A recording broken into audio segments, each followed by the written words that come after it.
Selalu ramai orang tanya Alia, Utan kita tak ada keluarkan tilam angin ke? Utan kita tak ada keluarkan tilam angin ke? Ni Alia nak abang main ni. Kita ada tilam angin, nampak ni dekat tangan Alia sekarang ni ada kita punya tilam angin.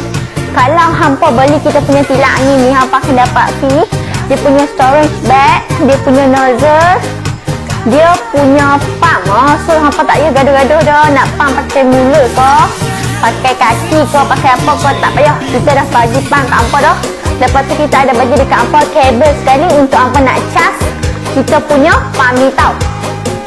Okey, jom Alia nak tunjuk dekat hampa kita punya tilam angin ni.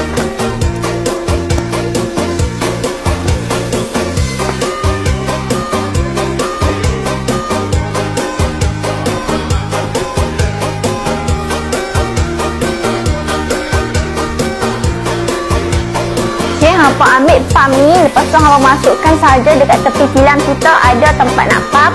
Lepas tu hampa press sahaja inflate untuk angin masuk, untuk nak bagi kita punya tilam mengembang tau. Okey, jom kita buat sekarang.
Dah siap pump. Okey, yang Alia pump ni saiz dia ialah swing tau, 46 cm ketebalan.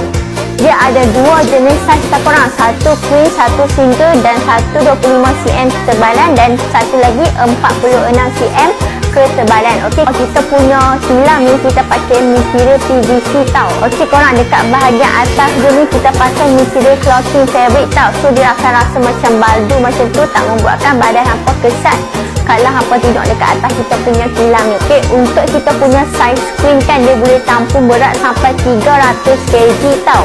Tapi kalau untuk yang single punya dia boleh tampung berat sampai 150 sahaja.